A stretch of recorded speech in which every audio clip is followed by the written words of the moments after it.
अधिकतर पार्टियों का एक साथ एकजुट हो जाएंगे और जब एकजुट हो जाएंगे तो 2024 में भारी बहुमत से विजयी होंगे, ये हम लोगों का है।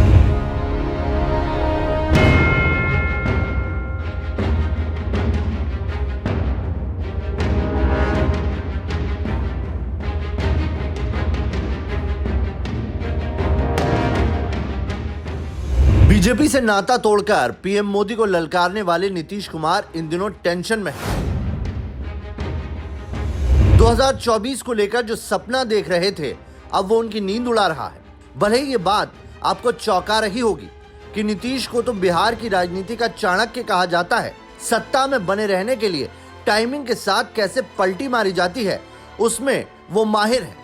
लेकिन अचानक से ऐसा क्या हुआ कि नीतीश कुमार घबरा गए हैं? आइए जानते हैं क्या है पूरा मामला।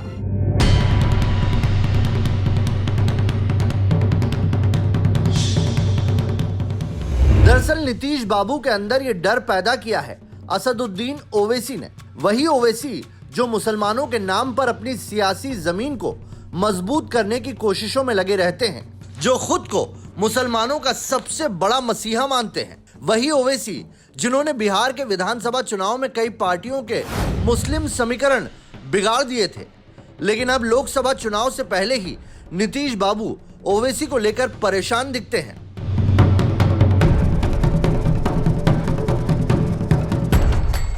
जी हां, मुख्यमंत्री नीतीश कुमार ने मुस्लिम बुद्धिजीवियों के साथ बैठकर मुस्लिम वोटों के बिखराव को लेकर चिंता जाहिर की है। इससे पहले भी नीतीश ने विधानसभा भवन में महागठबंधन के विधायकों को ओवैसी से सतर्क रहने की नसीहत दी थी। ऐसे में सवाल ये उठता है कि ओवैसी से नीतीश क्यों घबराए हुए हैं और क्या मुस्लिम वोटों पर उनकी पकड़ कमजोर हो रही है?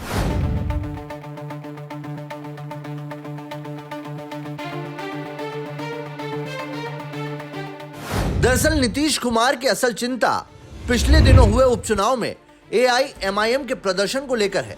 गोपालगंज में एआईएमआईएम उम्मीदवार को 12,000 से ज्यादा वोट मिले थे। बीजेपी ये सीट जीतने में कामयाब रही थी, लेकिन उसके जीत का अंतर 2,000 वोटों से भी कम था और आरजेडी प्रत्याशी दूसरे नंबर पर था। इसी तरह से कुर्नी उपचुनाव में ओवैसी के प्रत्याशी को 3,000 से ज्यादा वोट मिले, लेकिन वहां नीतीश कुमार की जेडीयू प्रत्याशी को बीजेपी के हाथों 3,600 वोटों से हार का सामना करना पड़ा।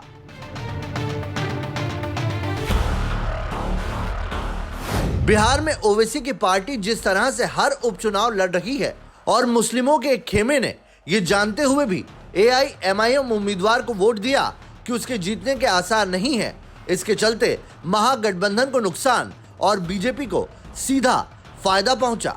गोपालगंज और कुर्नी की तरह आगे भी मुसलमानों का वोटिंग पैटर्न जारी रहा तो 2024 के चुनाव में महागठबंधन का सियासी समीकरण गड़बड़ा सकता है, क्योंकि 3 से 5,000 वोटों का अंतर हार जीत के लिए काफी है।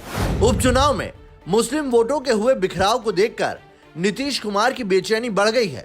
इसी के मद्देनजर नीतीश ने मुस्लिमों के साथ बैठक में असदुद्दीन ओवैसी की पार्टी फैक्टर की चर्चा करते हुए साफ साफ इशारा कर दिया कि एआईएमआईएम बिहार में आगामी लोकसभा और विधानसभा चुनाव में महागठबंधन के लिए चिंता खड़ी कर सकती है।